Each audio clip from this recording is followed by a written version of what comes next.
হাসিনার এদেশে আর ফিরে আসার সুযোগ নেই। তারেক রহমান কর্তৃক জাতির সামনে উপস্থাপিত রাষ্ট্র কাঠামো মেরামতের ৩১ দফা বাস্তবায়নের মাধ্যমে গণতন্ত্র পুনঃপ্রতিষ্ঠিত হবে।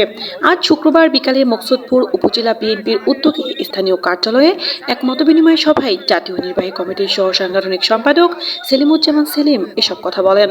এ সময় আগামী ২২শে ফেব্রুয়ারি গোপালগঞ্জ জেলার বিএনপির সমাবেশকে সফল করার জন্য নেতৃবৃন্দের প্রতি আহ্বান জানান তিনি।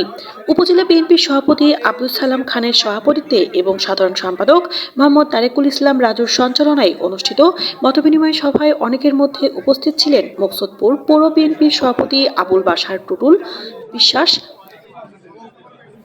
সাধারণ সম্পাদক মোহাম্মদ মশিউর রহমান মিন্টু, বিএনপি নেতা মোহাম্মদ মোয়াজ্জেম হোসেন মিন্টু, সাবেক ইউপি চেয়ারম্যান মোহাম্মদ শহীদুল ইসলাম মুন্সি, উপজেলা বিএনপির সহসভাপতি মুন্নু মুন্সি, মহসিন সর্দার, রবিউল ইসলাম ফিরোজ, মৃধা, বেলায়েত হোসেন, চিন্তা হরণ মণ্ডল, যুগ্ম সাধারণ সম্পাদক শাহিনুর রহমান, সাংগঠনিক সম্পাদক শাহিদুল ইসলাম সহ অনেকেই উপস্থিত ছিলেন।